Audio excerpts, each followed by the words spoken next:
Uma produção WGBH Boston associada a Harvard University. Qual a coisa certa a fazer?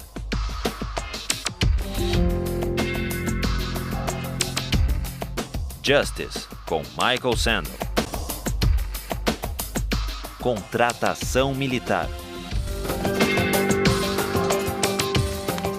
When we ended last time, we were discussing Locke's idea of government by consent. And the question arose, what are the limits on government that even the agreement of the majority can't override?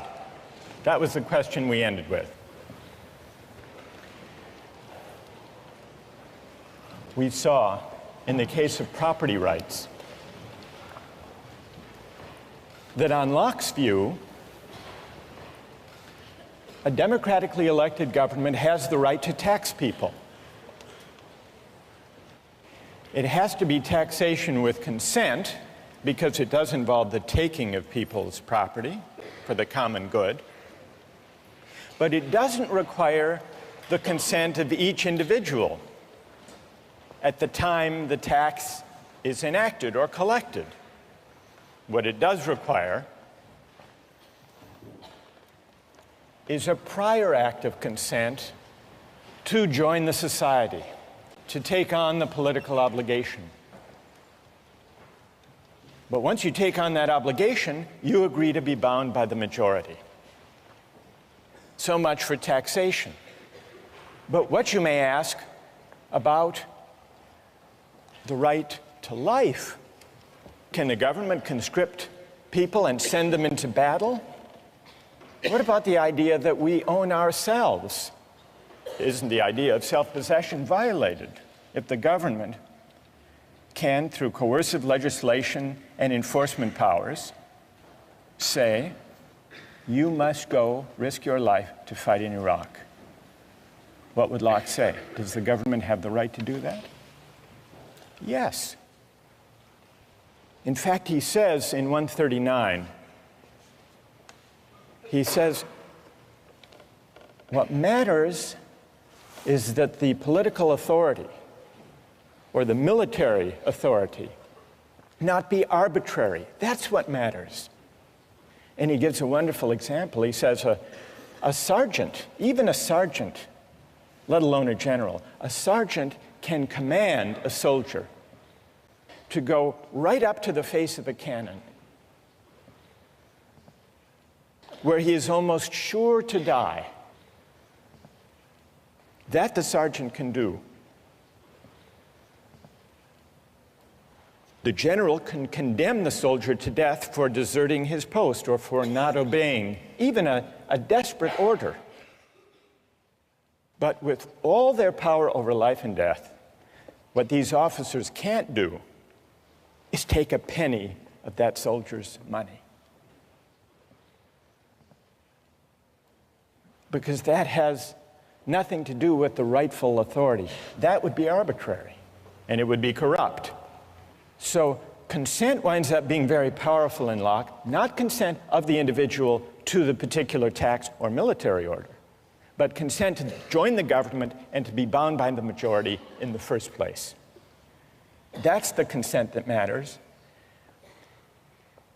And it matters so powerfully that even the limited government created by the fact that we have an unalienable right to life, liberty, and property, even that limited government is only limited in the sense that it has to govern by generally applicable laws, the rule of law. It can't be arbitrary.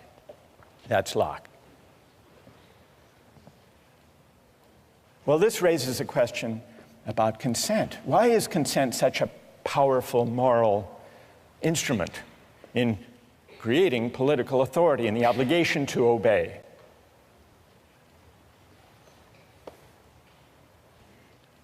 Today, we begin to investigate the question of consent by looking at a concrete case, the case of military conscription.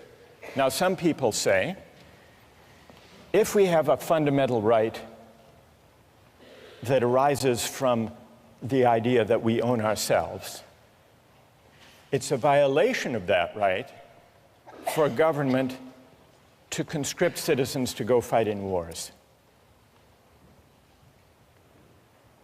Others disagree. Others say that's a legitimate power of government, of democratically elected governments anyhow, and that we have an obligation to obey.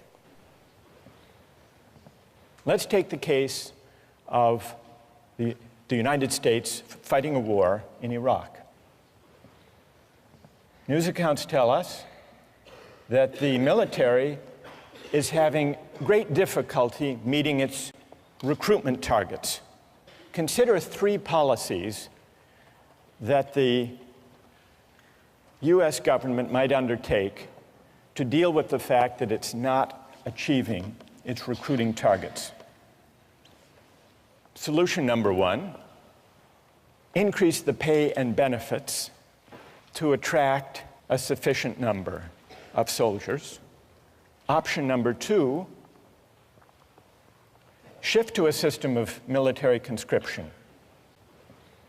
Have a lottery, and whosever numbers are drawn go to fight in Iraq. System number three, outsource. Hire what traditionally have been called mercenaries. People around the world who are qualified, able to do the work, able to fight well, and who are willing to do it for the existing wage. So let's take a quick poll here. How many favor increasing the pay? Huge majority. How many favor going to conscription? 1, 2. All right, maybe a dozen people in the room favor conscription. What about the outsourcing solution?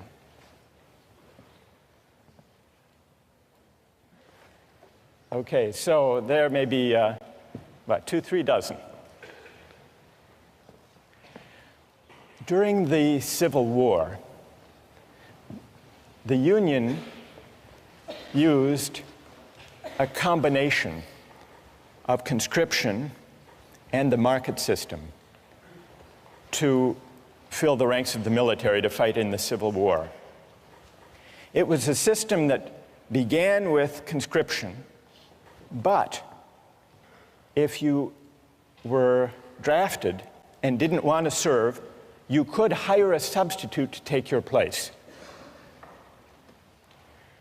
And many people did. You could pay whatever the market required in order to find a substitute. People ran ads in newspapers, in the classified ads, offering $500, sometimes $1,000 for a substitute who would go fight the Civil War in their place.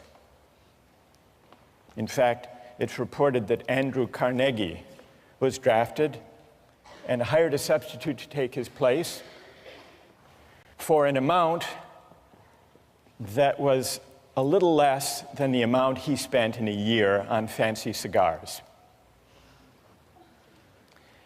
Now, I want to get your views about the Civil War system. Call it the hybrid system, conscription but with a buyout provision.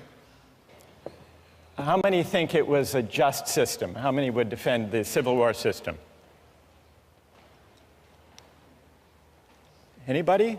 One? Anybody else? 2, 3, 4, 5. How many think it was unjust? Most of you don't like the Civil War system. You think it's unjust. Let's hear an objection. Why don't you like it? What's wrong with it? Yes? Well, by paying $300 for to be exempt one time around, you're really putting a price on on valuing human life. And we established earlier that's really hard to do. So they're trying to accomplish something that really isn't feasible. Good. So paying someone $300 or $500 or $1,000 You're basically saying that's what their life is worth to you. That's what their life is worth. It's putting a dollar value on life. That's good. And what's your name? Liz. Liz. Well, who has an answer for Liz? You defended the Civil War system. What do you say? If you don't like the price, then you have the freedom to not be sold or hire. So it's completely up to you, and I don't think it's necessarily putting a specific price on you, and if it's done by himself, I don't think there's anything necessarily morally wrong with that.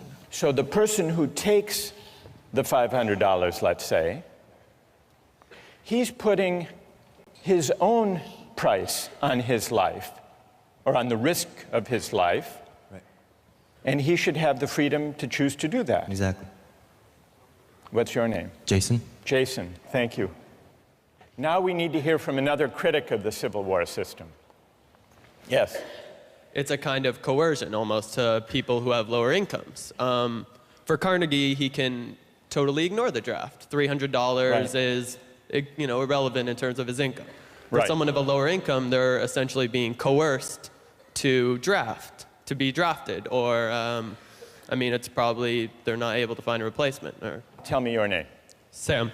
Sam. All right, so you say, Sam, that when a poor laborer accepts $300 to fight in the Civil War, he is in effect being coerced by that money given his economic circumstances.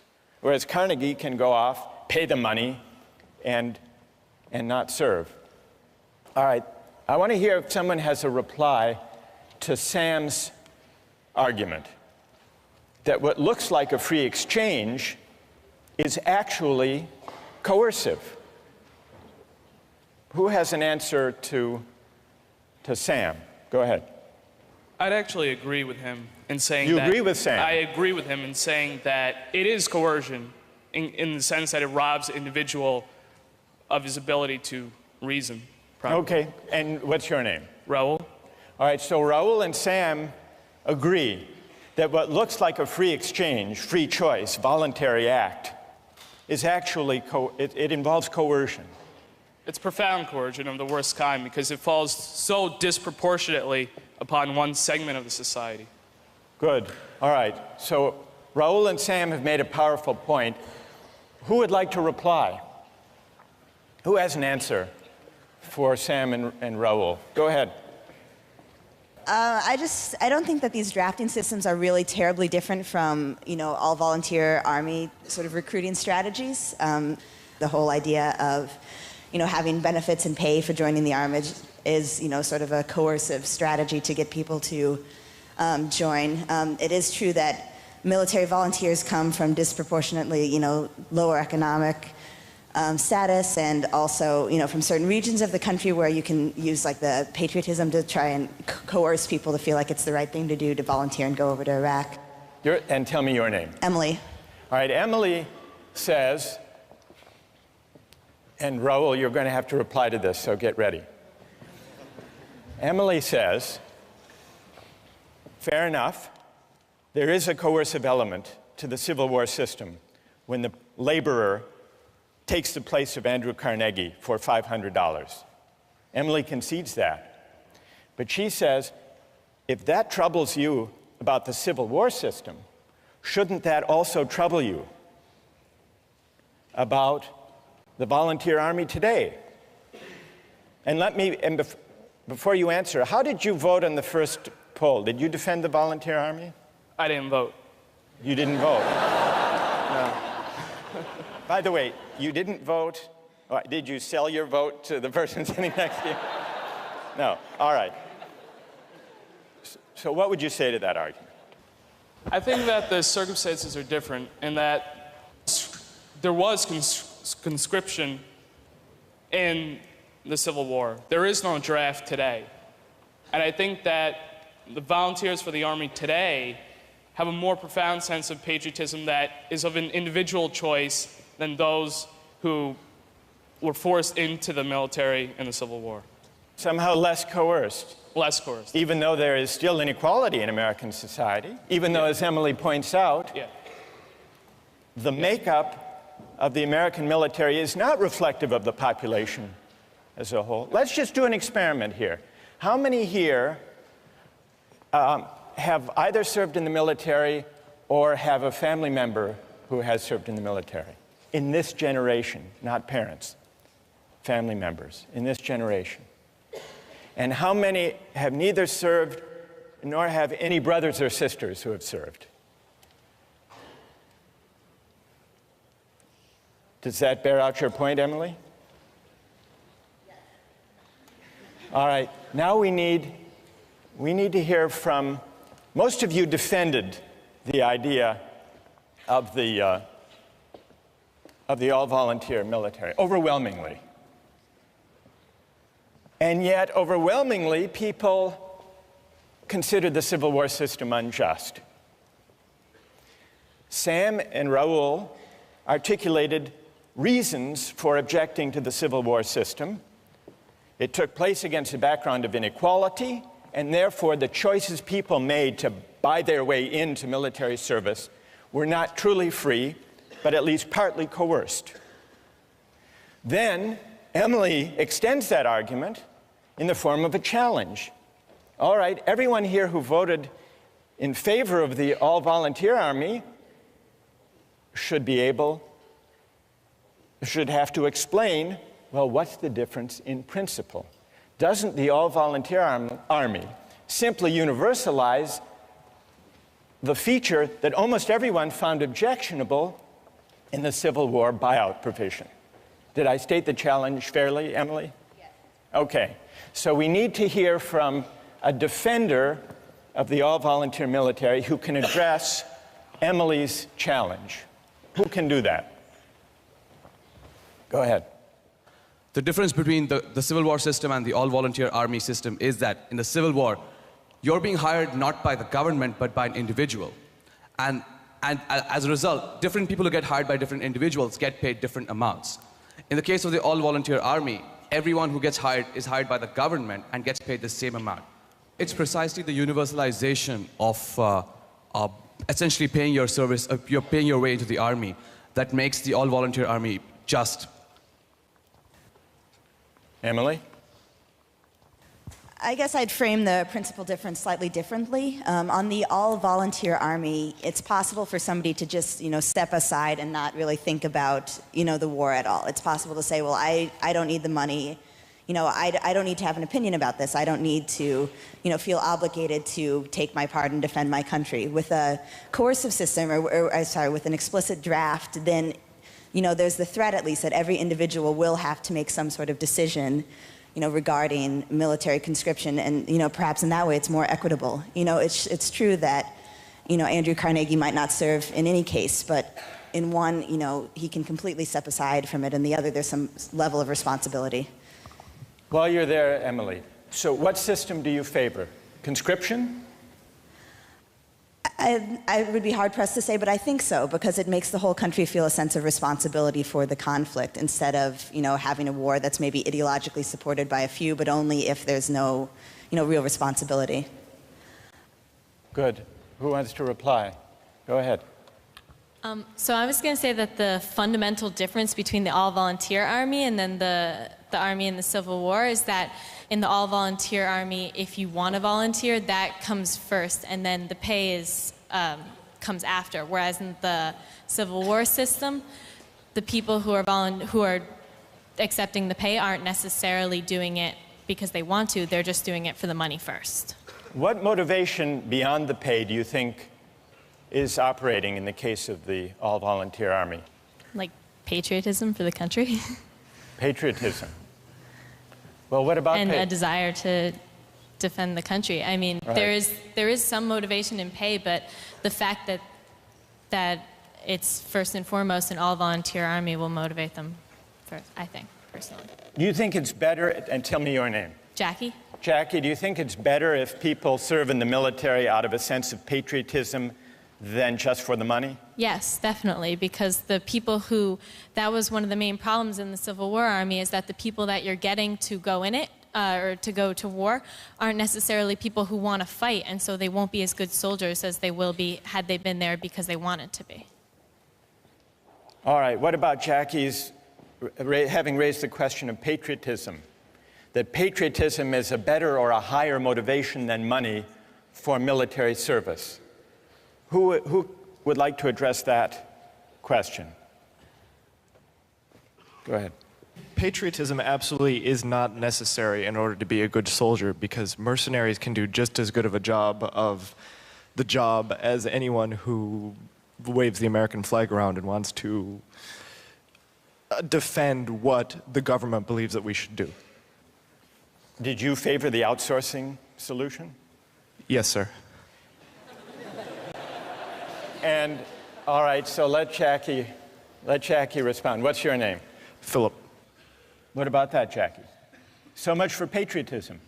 If you've got someone whose heart is in it more than another person's, they're going to do a better job.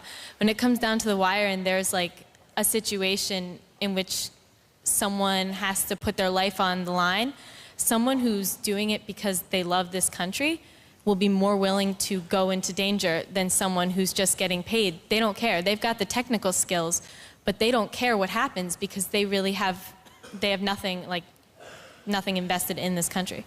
There's another aspect, though. Once we get onto the issue of patriotism, if you believe patriotism, as Jackie does, should be the foremost consideration and not money, does that argue for or against the paid army we have now? We call it the volunteer army, though if you think about it, that's a kind of misnomer. A volunteer army, as we use the term, is a paid army.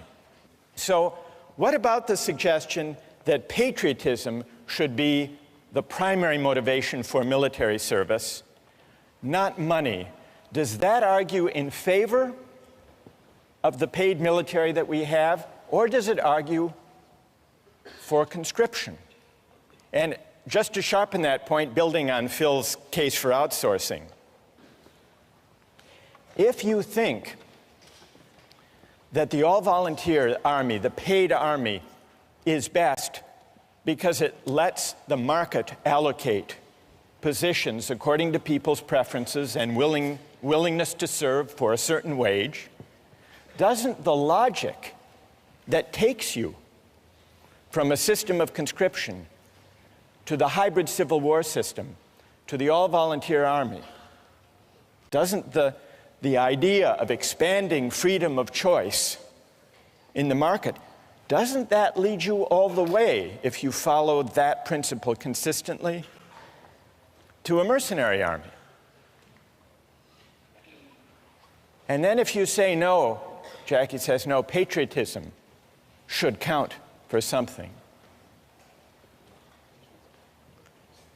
doesn't that argue for going back to conscription, if by patriotism you mean a sense of civic obligation? Let's see if we can step back from the discussion that we've had and see what we've learned about consent as it applies to market exchange. We've really heard two arguments against the use of markets and exchange in the allocation of military service. One was the argument raised by Sam and Raul, the argument about coercion. The objection that letting the market allocate military service may be unfair and may not even be free if there's severe inequality in the society, so that people who buy their way into military service are doing so not because they really want to, but because they have so few economic opportunities that that's their best choice. And Sam and Raul say there's an element of coercion in that. That's one argument.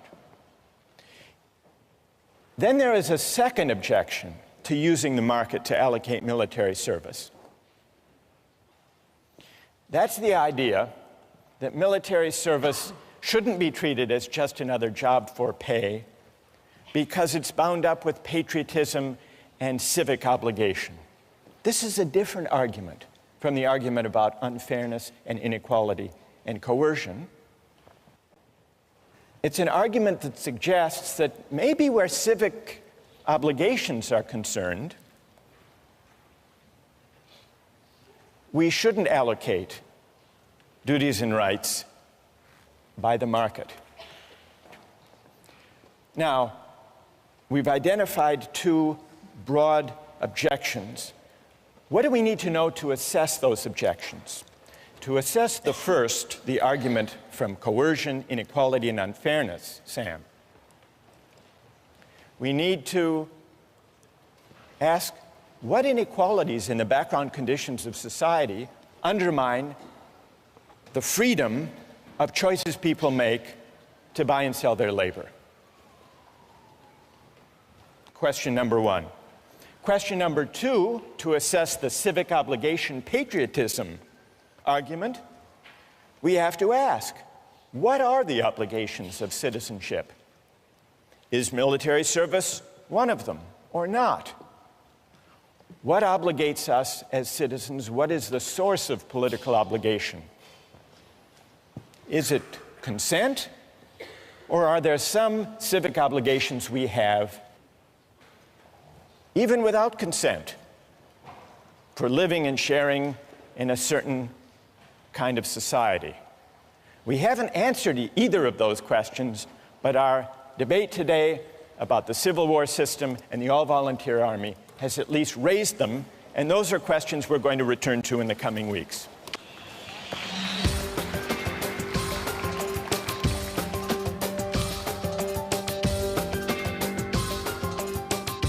Do you think you should be able to bid for a baby that's up for adoption?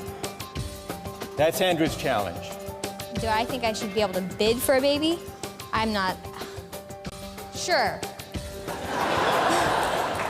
It's a market. I mean,